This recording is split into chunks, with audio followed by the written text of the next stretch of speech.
हमारे विभिन्न ज्ञानवर्धक कार्यक्रम देखने के लिए आप हमें अभी सब्सक्राइब करें, बेल आइकन को प्रेस करें ताकि आप देख सकें हमारा कार्यक्रम सबसे पहले।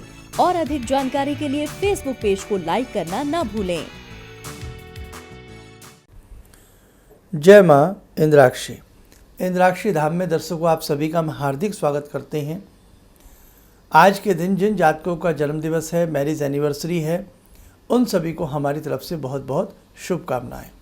आज का पंचांग 20 जुलाई सन 2020, दिन सोमवार, श्रावण मास, कृष्ण पक्ष, संवत 2077। तिथि आज अमावस्या है और सोमवती अमावस्या है। नक्षत्र पुनर्वसु, राहु काल 7:30 से 9, दिशा शूल पूर्व दिशा। हमने जैसा कि कल भी कहा कि आज के दिन जितना आप गायत्री मंत्र जपेंगे उतना आपके लिए श्रेष्ठ है। गायत्री मंत्र जन्म जन्मांतरों के कुसंस्कारों को चबा जाता है, यानी कि उनका भक्षण कर जाता है, यानी कि उनको नष्ट कर देता है। आज के दिन जो साधक किसी भी समय, खास तौर से सूर्य उदय से सूर्य अस्त तक तीनों पहर में गायत्री मंत्र की 1-1 घंटा साधना करें तो बहुत अच्छा रहता है। आज के दिन मौन व्रत रखना, चाहे 2 घंटे के लिए रखें, बहुत अच्छा माना जाता है और उन्हीं 2 घंटों में मंत्र जप कर लें गायत्री। आज के दिन गायत्री मंत्र जपना बहुत शुभ माना जाता है, बहुत ही अच्छा माना जाता है। आज के दिन गायत्री माता के 108 नाम पढ़ना, गायत्री के 1000 नाम पढ़ना अद्भुत माना जाता है, अद्भुत माना जाता है। आप करने का प्रयास करें। अब आप बहुत से साधक कहेंगे, अब मुझे अच्छा लगता कि मैं आपको दर्शक कहूँ, अब तो आप साधक हैं। हमारा चैनल आम व्यक्ति नहीं देखता है, हमारा चैनल वही देखता है जो कुछ करना चाहता है, जो पाना चाहता है। इसलिए मुझे हृदय से अच्छा लगता है कि मैं आपको साधक कहूँ। तो आज के दिन जो साधक प्रवृत्ति के हैं, गायत्री मंत्र जरूर पढ़ें। और कुछ ऐसे भी साधक हैं जो ये कहेंगे कि शर्मा जी, कभी आप इस मंत्र की बात करते हैं, कभी आप उस मंत्र की बात करते हैं, कभी आप इस मंत्र की बात करते हैं, तो हम किसको किसको करें? आप तो रोज़ कुछ ना कुछ बताते हैं, है ना? ऐसा भी तो बहुत लोगों का हृदय कहता होगा। तो देखो, जब हम कक्षा में पढ़ते होते थे और आप सब पढ़ते होते थे तो कभी पीरियड लगते थे ना, कभी आर्ट का, कभी साइंस का, कभी मैथ्स का, कभी इंग्लिश का लगता था ना, और सभी टीचर आते थे। इंग्लिश वाले कहते थे हम इंग्लिश पढ़ाएंगे, हिंदी वाले कहते थे हिंदी पढ़ाएंगे, गणित वाले कहते थे गणित पढ़ाएंगे। और एक बात और होती थी, साथ फेल नहीं होना। अगर 2 सब्जेक्टों में किसी में भी लुढ़क गए तो वो साल बेकार, यानी कि सारे सब्जेक्ट पढ़ने पड़ते थे, गुरु की बातें माननी पड़ती थी, और तभी तो हम अव्वल श्रेणी के छात्र बनेंगे। तो ऐसे ही अब तुम गायत्री करो, अब तुम ये पढ़ो, अब तुम ये करो, आज तुम दीप जलाओ, आज तुम दान करो, तो सारे सब्जेक्ट को लेके चलो, डरो मत आप। और फिर जब साधक दीक्षा ले लेता है तो फिर विशेष तौर से गुरु दीक्षा मंत्र पे जोर देता है। अब जिन्होंने दीक्षा ली हो तो वो आप अपना दीक्षा मंत्र पढ़ा करो, और कुछ बातें अगर हमारी थोड़ी सी अच्छी लगती हो तो थोड़ी बहुत हमारी भी मान लिया करो। दूसरी बात, जैसे बहुत साधक हैं जो हमसे भी दीक्षित हैं, तो हम उन्हें यही कहते हैं कि कोई भी तीज त्यौहार हो, कोई भी ऐसा मौका हो, तो उसमें दीक्षा मंत्र का बहुत बड़ा महत्व होता है। दीक्षा मंत्र व्यक्ति को तार देता है, पार कर देता है उसकी नाव को। हिचकोले जरूर खाएगी, डूबेगी नहीं। तो आप दीक्षा मंत्र पर भी जोर रखें, अपने गुरु मंत्र पर जोर रखें। आज के दिन गौशाला में जाकर के गौ माता की सेवा करना बहुत अच्छा होता है। आज के दिन किसी भी मंदिर के प्रांगण को धोना, साफ करना बहुत अच्छा होता है। आज के दिन फल बांटना, भोजन देना, चाहे पक्षी हों कोई भी हों, बहुत बहुत अच्छा होता है। और एक बात कहें, आज के दिन अपनी श्रेष्ठ भावनाओं को भगवान को समर्पित करना बहुत अच्छा होता है। यही नहीं होता, ये सबसे भारी काम है। हम भगवान को फल चढ़ा सकते हैं, पंच मेवे चढ़ा सकते हैं, हम बड़े बड़े जगराते करा सकते हैं, हम बड़ी बड़ी पूजाएं करा सकते हैं, लेकिन हम अपने हृदय से बड़ा बड़ा समर्पण भगवान के प्रति करें, ये बहुत कम लोगों से होता है। एक प्रसंग याद आता है।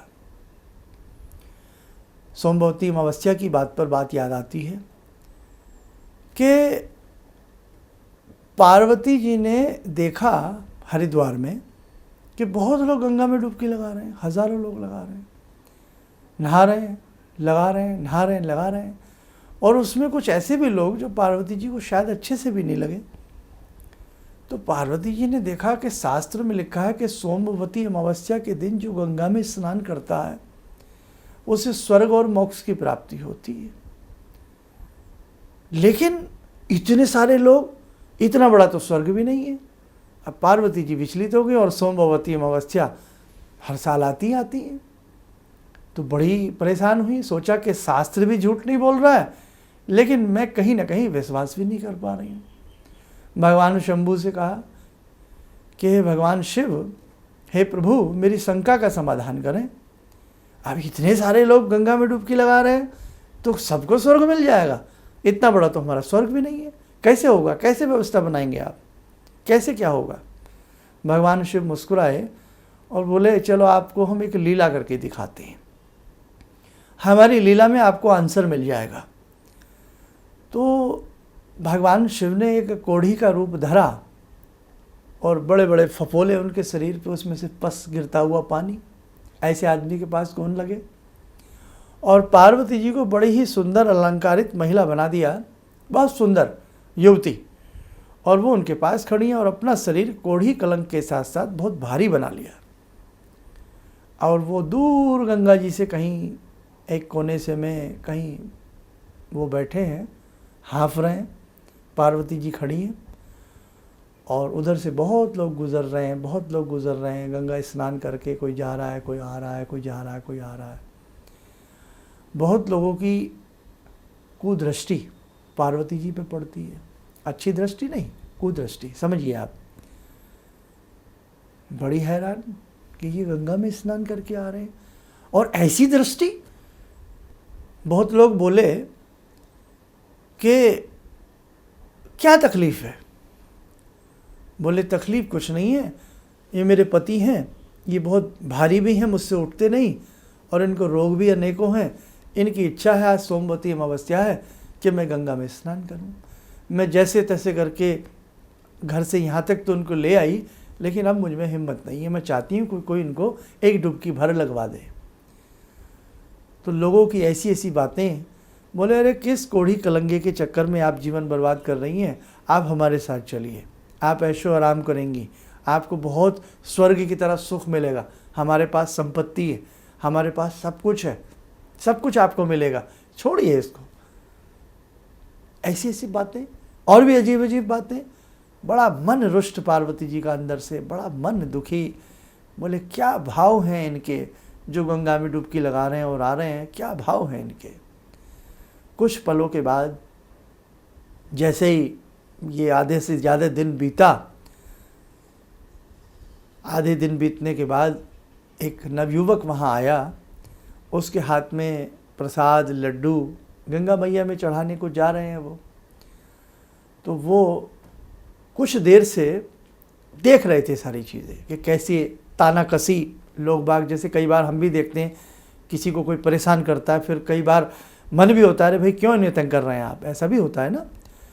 तो वो नवयुवक देख रहा है बहुत देर से कि भाई कैसी कैसी बातें जो शोभा भी नहीं देती हैं, और बड़े बड़े ऐसे त्रिपुंडधारी भी वहाँ से निकले हैं, हर तरह के व्यक्ति वहाँ से निकले हैं, मदद तो बहुत दूर, अजीब अजीब बातें इनको मिला रहे हैं। तो वो जैसे ही नवयुवक वहाँ पहुँचा, उसने जो वो पार्वती जी वहाँ खड़ी हुई थी उनके चरणों में वो लड्डू और वो फूल चढ़ा दिए। बोले अरे तुम क्या कर रहे हो, तुम क्या कर रहे हो, ये तो गंगा मैया के लिए लाए हो बेटा। बोले गंगा मैया पवित्र है ना। हाँ हैं। बोले आप भी बहुत पवित्र हैं। क्यों। बोले आप इतनी सुशील, इतनी सुंदर और पतिव्रता, आप में मुझे सारे गुण दिखते हैं।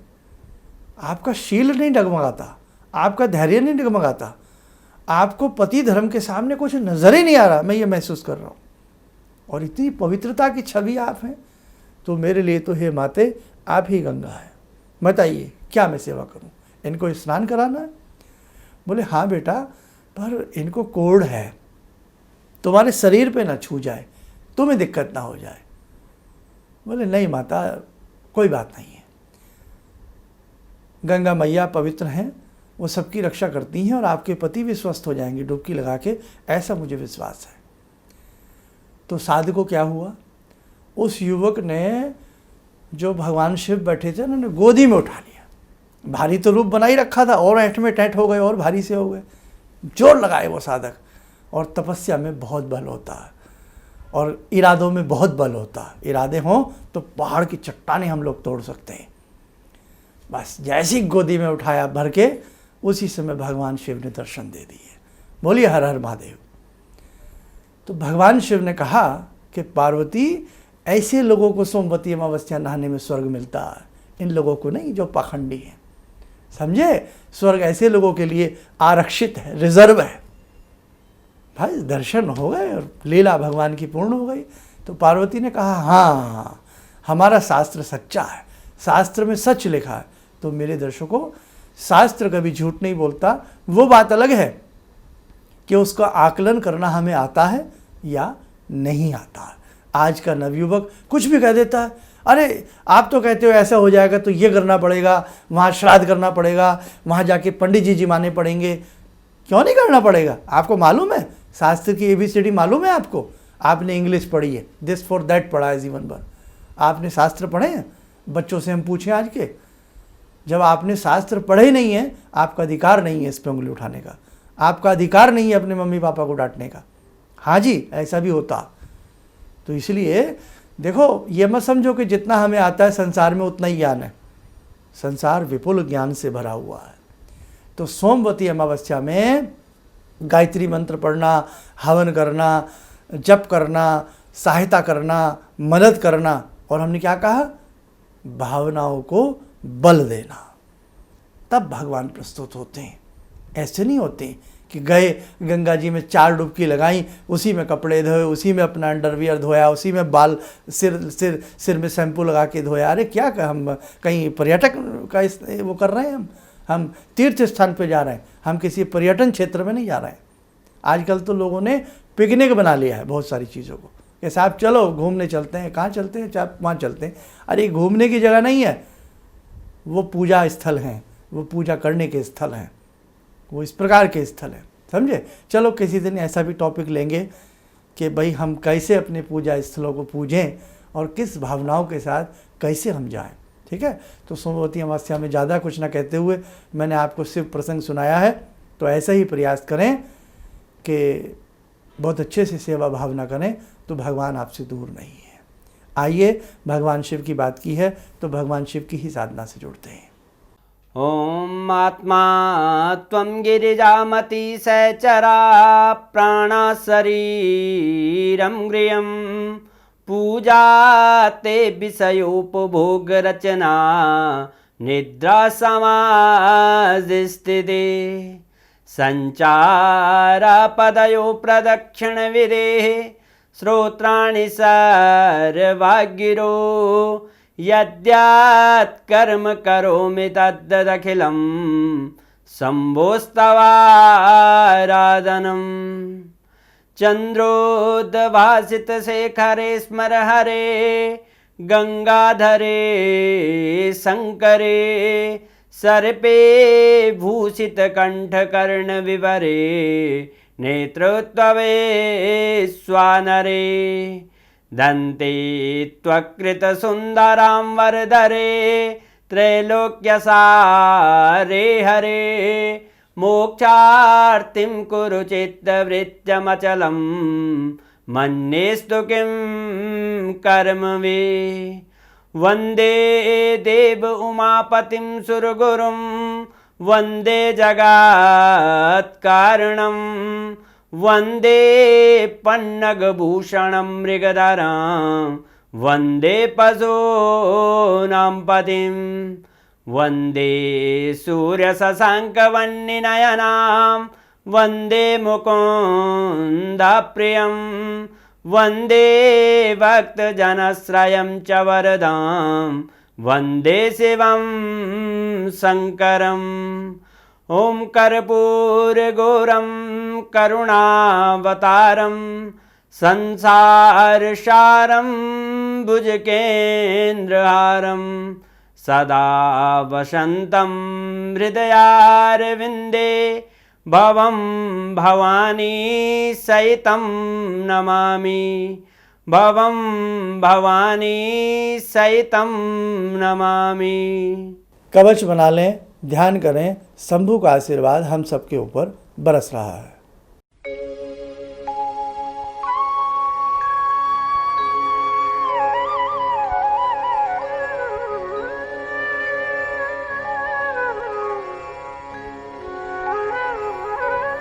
ओम बोलते हुए नेत्र खोलें, सामान्य हो जाएं। देखो दर्शकों, इस जीवन में कौन कामयाब है? जो सीख कर भी सीखता रहता है। आप कितने भी ज्ञानी क्यों ना हो, लेकिन साधकों मेरी एक बात ध्यान रखना, हमेशा सीखते रहना, जिज्ञासु बने रहना। जब आदमी कहता है ना मुझे तो सब आता है, मुझे शिक्षा मत दीजिए, मुझे मत समझाइए, उसको कुछ नहीं आता। सीख कर भी जो सीखता रहता है, वास्तव में उसके ज्ञान का कोश बहुत बड़ा होता है। चलिए, बहुत हो गया, आपसे अच्छा लगता है बातचीत करके। आप बिल्कुल मेरे अपने हैं, मैं कभी आपको अपने से जुदा नहीं समझता हूँ, और जितना भी मेरे पास है वो सदैव आपको मैं देता रहूँगा। जय माँ इंद्राक्षी। आचार्य जी, आपके द्वारा जो सिंदूर का महत्व बताया गया था जी, वो मैंने आजमाया है और बच्चों को भी लगाया है। और तुलसी दल जो आपने बताया कि प्रयोग करने, उससे काफी हमारे परिवार में सुख और शांति आई है। और इसी कृपा दृष्टि आप हमारे पर बनाए रखेंगे यह चाहते हैं।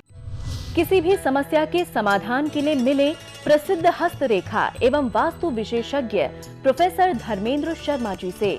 नोट: शिविर में भाग लेने हेतु एवं व्यक्तिगत रूप से मिलने के लिए कॉल करने का समय सुबह 10 बजे से शाम 6 बजे तक। हमारे विभिन्न ज्ञानवर्धक कार्यक्रम देखने के लिए आप हमें अभी सब्सक्राइब करें, बेल आइकन को प्रेस करें ताकि आप देख सकें हमारा कार्यक्रम सबसे पहले। और अधिक जानकारी के लिए फेसबुक पेज को लाइक करना न भूलें।